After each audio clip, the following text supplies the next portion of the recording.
everybody, my name is Ben Tugwell, and this is my friend and colleague Madeline Spring, and we are really looking forward to the Rooted Leadership Intensive, and that's what this podcast is all about. We want to invite you to it, tell you why you should be a part of it, and the big reason why is because we want leaders to grow in their capacity. And capacity is a word that we're going to talk about in this podcast and unpack why we need leaders to grow in capacity and why leaders need to be healthy and grow in capacity.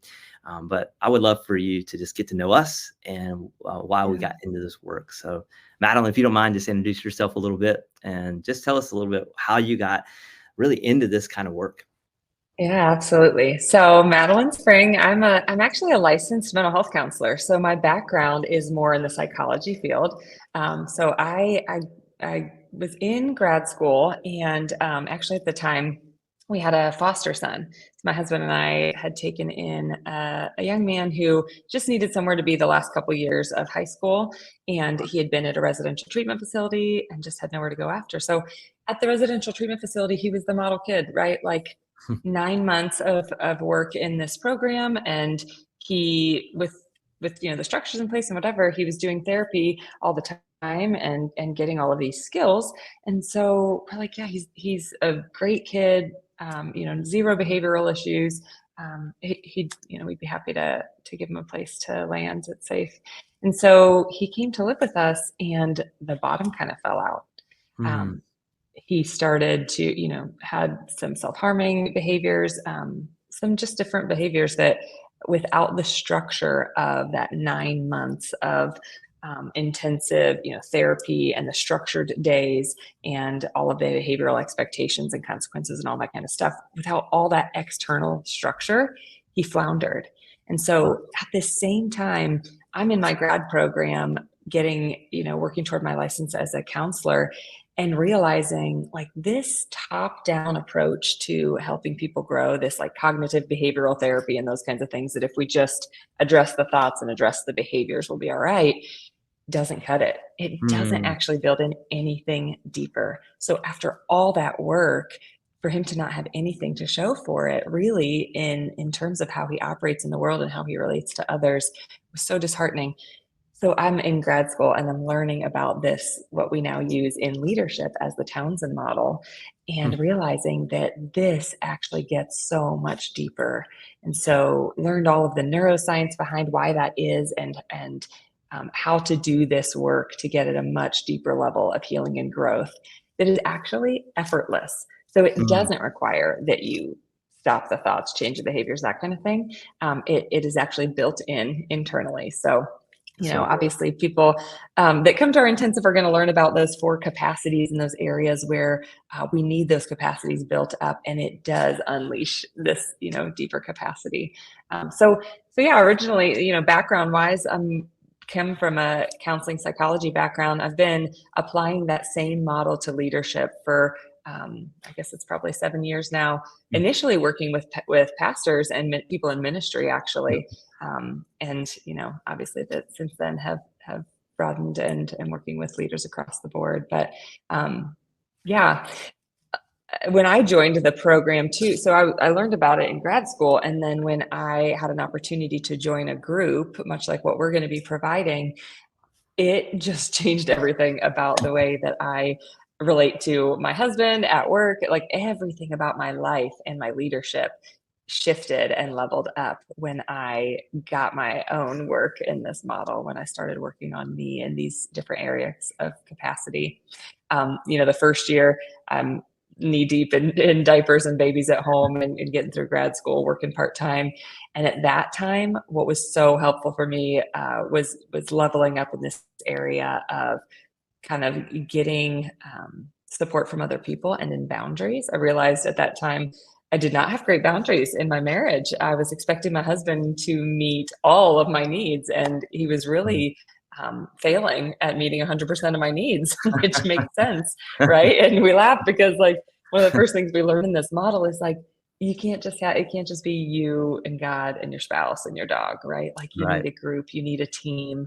And so joining that team and realizing, wow, when I offset my needs and get them met from a variety of people in a healthy way, right?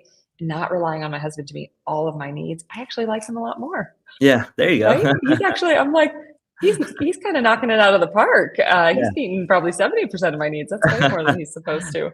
So it really shifted in really powerful ways early on in my marriage and raising kids.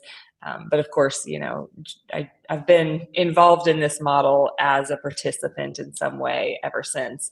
But that looked really different that first year than where I was at, 5 years ago, and I joined a different group with the goal of starting my business. And so different things came up there in terms of limiting beliefs that were keeping me stuck that I wasn't Mm, even aware of until I was in a group, and it comes out in the group, and then we can also kind of heal and grow in the group. So wow. really does. That's what I love about this model is it really meets leaders where they're at, wherever they're at in That's their cool. growth. So That's yeah. so What cool. about you, Ben? Yeah, I'd love for you to share too. You came Yeah. at this from a very different background and for different reasons you sought Yeah. this Well, out. first of all, kudos to you for taking on a foster child during grad Oh school. gosh. That's significant. And then Oh my. your growth, it's inspiring, just all the things that you've had to work through in your own journey of even getting this, academic background to even have a shift. That takes a lot of Mhm. courage and Yeah. move toward your own leadership growth and how it's worked in your life. That's so powerful to Mm, hear. So thank you for sharing. thanks. Yeah, Yeah. so a pastor. I've been in ministry for over 20 years now, and church planter. So I started a church in 2009. My wife and at that time we just had one son. We have two now, but it was just the three of us moving into Eastern North Carolina to plant a church in a college town. And we started it really grassroots, just meeting people in the community. Actually, worked part time and raised support on the other part of it, and just met people and invite them to a Bible study and share the gospel to them and see life change happen and all the great things that God did and has continued to do throughout our ministry. And so 2009, we launch and then we see some growth that happens as a part of that. And we began to just see reach a critical mass of people that started to show up and be a part of our church, started to have other staff and things like that around Mhm. that time. But also 2011 was probably the hardest year of our life. It's definitely in the top three, Mhm. like I would say, hardest years of my life. And Yeah. yeah, and we started the year off, we were trying to have a second. We had a miscarriage. And then Mhm. we, kind of a few months after that, we had a close friend of ours that was actually in our church, die in a tragic car accident. Had another friend of ours die in a Mhm. car accident, shortly after that. Yeah. We had just some losses in our own family. Some, family members pass away. One of my close friends, there was some betrayal there. There was a kind of a secret Yeah. life that he was leading, and then we all a good thing that happened was we did have our second, but and we had our second Mhm. in the midst of all that, so it just made it unique and Yeah. challenging. Oh, And yeah. so, yeah, I go into 2012, and I'm always been like fast pace, want to keep moving, creative, innovative, next steps, what we're gonna do. Mhm. Mhm. And Sure. 2012, I was like, why don't I have this energy and this passion, this drive that I've always had? Mhm. Why don't I have the creativity, the Mhm. inspiration, the vision that I've always had? Mhm. And so I actually was thinking maybe I shouldn't be doing this. Maybe I should start another church or Mhm. pastor somewhere else or just do something Right. else altogether.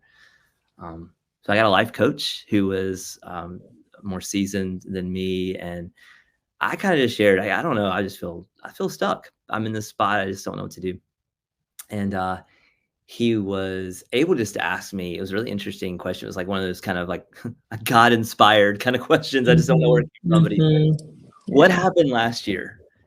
And I just rattled off kind of my losses. Some I'd mentioned here, but some I actually didn't mention here. Is several things that showed up that year that were just significant and hard. Yeah. And all he said was, "That has got to be a lot for a 32-year-old." And then he said, Mhm. How do you feel?" And I just remember, wow, I've never been Mhm. invited to share how I felt. And Yeah. I always felt like I had to keep it all together for the church, Mhm. my family, and even myself. Right. Right. to be invited in that space. And I just remember just weeping, and the Mhm. kind of the freedom in that, to experience that kind of grief. And then that moment was kind of the beginning of a lot of my growth. I've always had Yeah. counseling and had coaches, and I always say that every leader needs a good friend, a good counselor, a good coach, and a good pastor.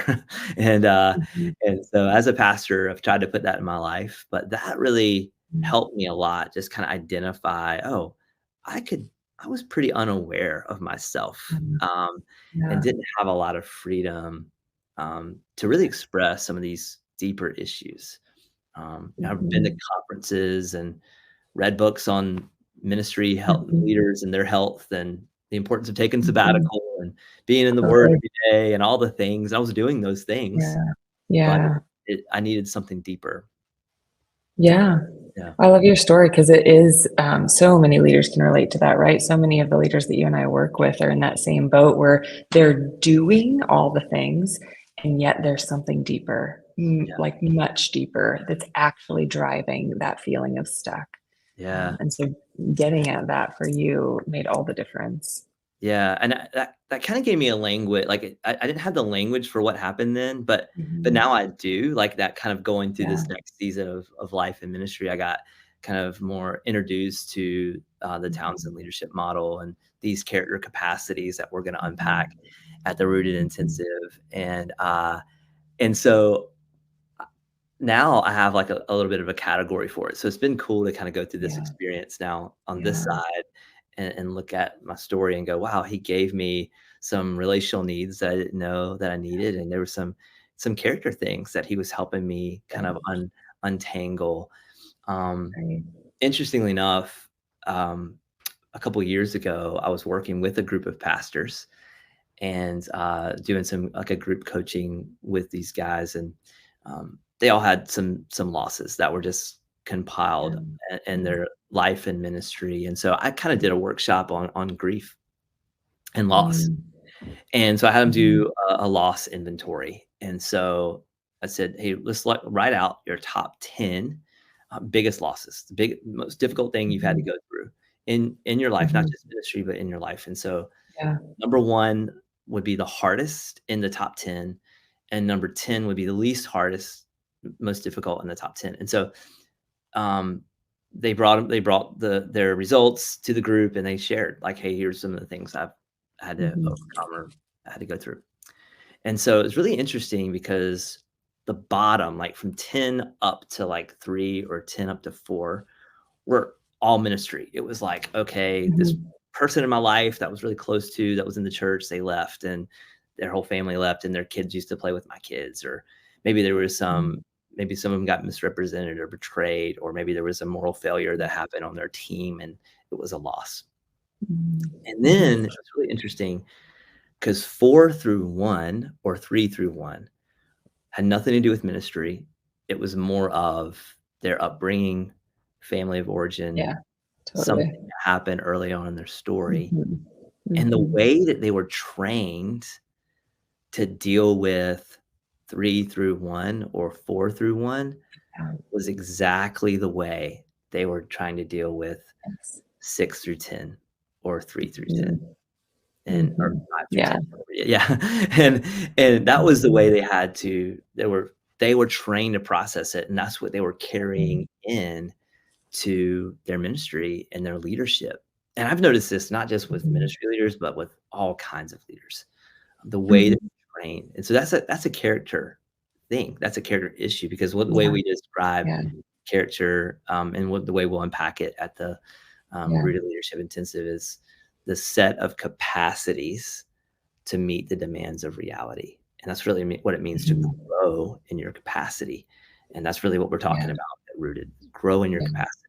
So these guys were all gifted, talented leaders, seeing a yeah, lot of fruit, but there was areas that they could not meet the demands of reality. They didn't have the yeah. character capacities of these things that they would really help them grow. Mhm. Yeah.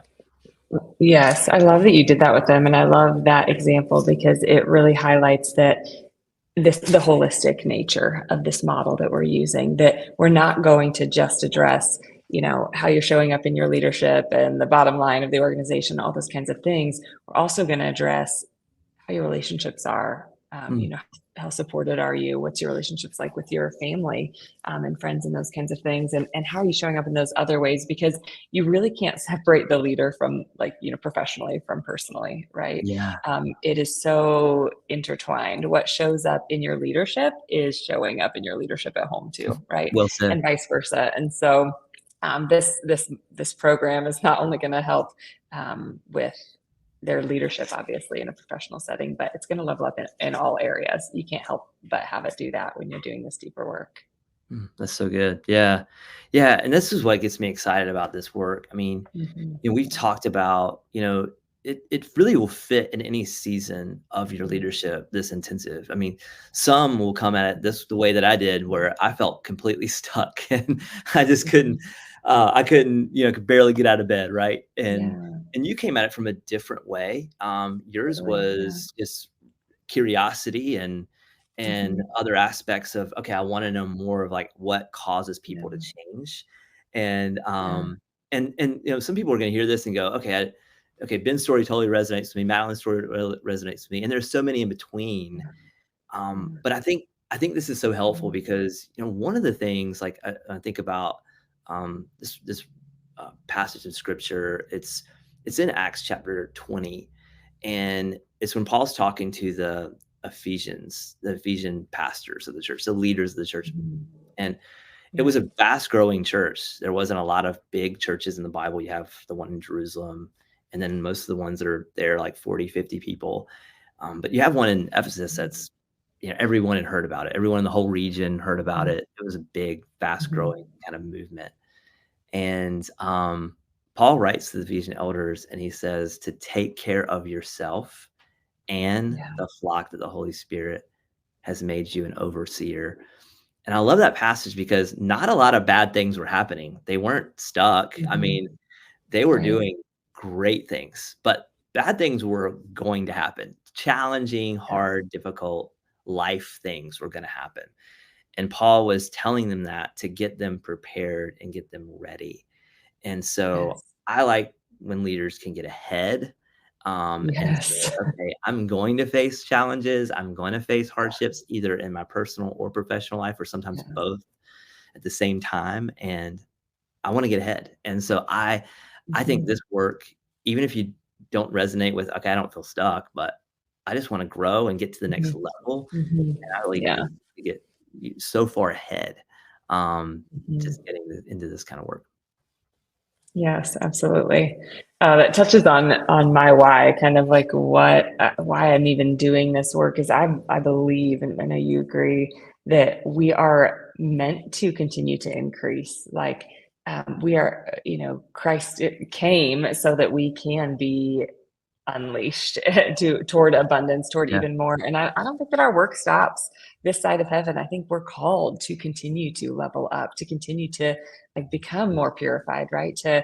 To grow in those fruits of the spirit. And the only way I know to do that, and I've tried the willpower thing, the only way I know to do that is really to heal at a deeper level. And I mean, and this is it. And so if we can help leaders in this setting to unleash more of their redemptive potential this side of Mhm. heaven, man, everybody wins. Yeah, that's so good. That's so good. So our goal is to help leaders grow in their capacity, and this will be 2 full days of working through what that means and what these capacities are and what every leader needs. And so we are really excited about doing that. We have an awesome website that has all the information about it, rootedintensive.com. The dates are June 13th through 14th. Anytime you see this link to this podcast, hopefully you'll see a link to that site. But we also have a space on our site you can ask any questions. So if you just Yeah. want to go and you can ask any questions, we love to just answer. And I believe this will really help any leader. If it's an Mhm. experienced leader, if it's an aspiring leader, if it's a Yeah. leader who feels stuck, if it's a ministry leader, Yeah. if it's a non-ministry leader, and it's for every type of leader, because Mhm. this is really what Yeah. every leader needs. And so we're really looking Yeah. forward to being a part of this. So yeah. Yeah. I agree. Yeah, this is every leader's next step. This is your next step Yeah, toward growth in your leadership and in your life. So reach out, get registered, send us people that think that there's people on your team that could benefit from this, would be blessed by this opportunity to gain these insights and begin to shift in their own leadership. Send them our way. absolutely. Well, thanks, Madeline, and we'll look forward to seeing y'all at the Rooted Leadership Intensive.